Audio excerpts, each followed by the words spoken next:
Hi, ako si Javier, Scholar ni 1, Batch 13. Bago po ako maging Scholar ni 1, isa po akong typical na kabataan na ang gusto lang ay makapagtapos ng pag-aaral, magtuloy-tuloy hanggang kolehiyo.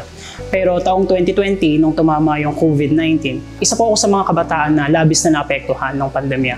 Nung mga panahong yon, ang tanging solusyon na lang na naisip ko is maghanap ng trabaho. At habang naghahanap po ako ng trabaho online, nakita ko yung post tungkol sa Scholar ni 1. Sabi ko, bakit hindi ko subukan? Kasi aligned naman siya sa gusto kong sa field na tinatako, engineering. So yun po, nung natanggap naman na sa Scholar ni 1, sobrang nag-enjoy ako kasi ang ganda po nung training program. Maganda yung facilities, kumpleto, magaling yung mga instructor, and nung pumasok ako sa Scholar ni 1, mas nanggigil akong mag-aral kasi po ang dami pong naituro eh. Yung pangarap kong makapagkolehiyo is nabuhay pa na muntikan nang mamatay ka. So ngayon, ako po ay regular na sa URC SP1.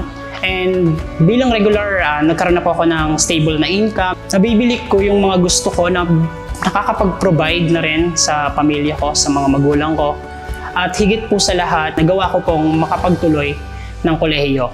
Ako po ngayon ay third year college na, taking Bachelor of Science in Industrial Engineering. Kaya maraming salamat sa Scholar ni 1 program sa GBF at sa lahat po ng tumulong sa akin.